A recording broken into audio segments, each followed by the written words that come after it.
What's good, family? Welcome back to the channel. I know it's been a long time since I dropped a video.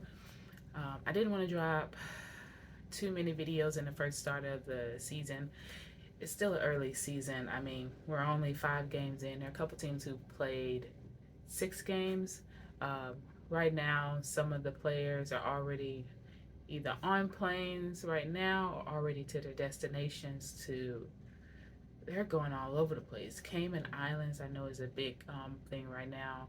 I think a couple teams might be going over to Europe. So I didn't want to just come on here and just throwing out every single day a video about the games. It's too early in the season to even to know what's really going to happen with these teams. But these these players and these teams, they do look very, very good. Some of them look amazing. So we're just gonna go through the top 10 teams, and then a few teams that we need to be on the lookout for. So yeah, let's get into it. Let's go. So obviously, number one team in the country right now is obviously South Carolina. They are sitting 3-0. They're a fast-paced team. They're young. Um, they're young. They're eager.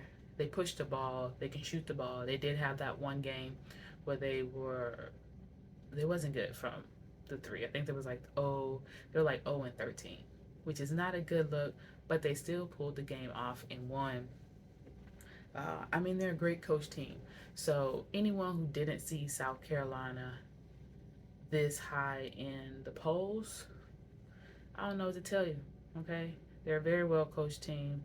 They have some very, very good young freshmen that they recruited there, and I can't wait to see how this season goes for them. Obviously, they're gonna hit some teams that are a little bit more mature than them and older than them, and I would like to see how they bounce from that. Moving on to UCLA, who's number two, they're 4-0. This one is a little bit hard for me for UCLA. Yes, they're 4-0. They're putting up they're putting up points, obviously, but I want to see them play someone else. Like they did play Princeton, which is a very good team. I know Princeton got some votes to possibly be make it into the top 25, but obviously that didn't happen. But I do want to see them play some little bit more tougher teams before I can say, yeah, they're definitely the number two team in the country. Next team is Colorado, who is 4-0. Obviously, they started off their season the right way by beating the defending champions, LSU. Um, they are a balanced team when it comes to minutes played, points scored in the games. This is a extremely well balanced team. I mean, obviously, they're a team full of some juniors and seniors, sophomores, so they've all played together and they got it down. They are definitely a team to be on the lookout for, and they're gonna keep rising. Um, I see the only I see the only thing that they will go against them is when they do hit a team that's I don't even know. I don't.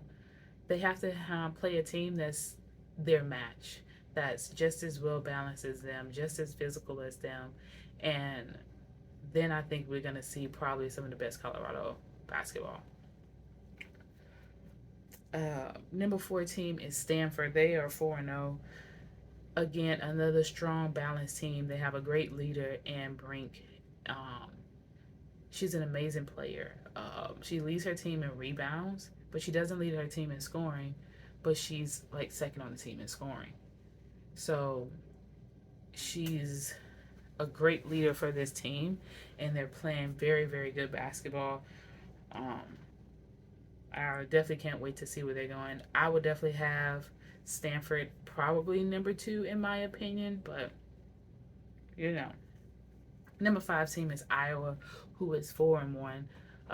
Their loss came to an unranked team, so they went from number two to number five, which I wasn't too happy with, and I know a lot of other people wasn't too happy with because LSU, who was number one, lost to Colorado, who at the time was the number 20 team, and they went from number 1 to number 7.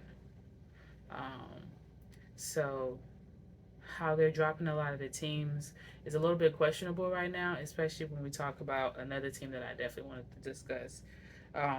But Iowa to me has gotten worse from than last season.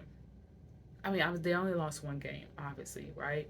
But last year they was a semi one dimensional team, right? They had Cezano there in the post doing her thing, so everyone had to worry about Caitlin Clark and Cezano. And Caitlin Clark penetrating the ball through the lane, passing off to Cezano. Cezano getting defensive rebounds, offensive rebounds. Right now they are 100% one-dimensional team, and in that game, it it showed. In the game that they lost, it 100% showed. Um, Caitlin Clark has 155 points for the season. The second closest player to her on her team has 63. Um, that is what you call a one dimensional team. And they have to figure it out, because what's going to happen is all of these bigger teams who watch that championship game and watch how LSU played defense on them is just going to keep doing what they did. And then that's how Iowa is going to start losing games if they don't figure out and how to move the ball, get their other players more comfortable with shooting that ball. Next is number 6, Connecticut, who is 3-1. Uh, we did just hear the news that Fudd is out for the season for an ACL injury, which is tough. I feel like UConn's been hit with an injury every year, and it's usually Fudd or Buckers or whoever, and it's definitely something like, what's going on here? How is their physical therapy going? We have to fix that, because these are some very good players who are losing out on their college years playing basketball because of these injuries. So now it's pretty much up to Edwards and Buckers to lead the team. Their team isn't bad. Like, they have a good team. They're roughly well balanced in scoring as well for the season so far. So as long as that keeps going and one player doesn't try to overcompensate for the loss of Fudd, just bring someone else into the mix who can hopefully help you with that which you lost, right? Next team is number 7, LSU, who is 4-1, who obviously lost to Colorado in the first game of the season. Um, so Coach Moki has been doing a lot of lineup changes. She's really been big on defense. They were struggling in defense, obviously, in that Colorado game. There was none. I don't know what that was. So that was rough. So lineup changes. We all know that Angel Reese isn't playing. She hasn't played the last 2 games. And I'm not really going to get into it because we don't know. No one knows. So I don't want to get into it. I don't care about any speculations or any rumors or anything like that until Angel Reese, Coach Moki, the president of LSU, or whoever needs to come out. Whenever they decide to come out and tell us what's actually happening, then so be it. If they don't, it's none of our business. We like watching basketball, and I like watching basketball, so that's what I do. I tune in to watch these girls play basketball, and they're doing a very good job. LSU defense is getting better. They're putting points on the board, so that wasn't really the issue. It was just really that defense, and it's coming together. And Haley Van Leith she's feeling it. She's getting her stride in. Morrow is feeling it. You have Michaela Williams, the freshman, who is an amazing player and doing amazing things for this team. So as long as they keep winning and keep pushing and playing basketball, that's all that we should care about. Okay, what goes on in their personal lives is something they have to deal with, and if they're not bringing it to our attention, why are we trying to bring it out, right?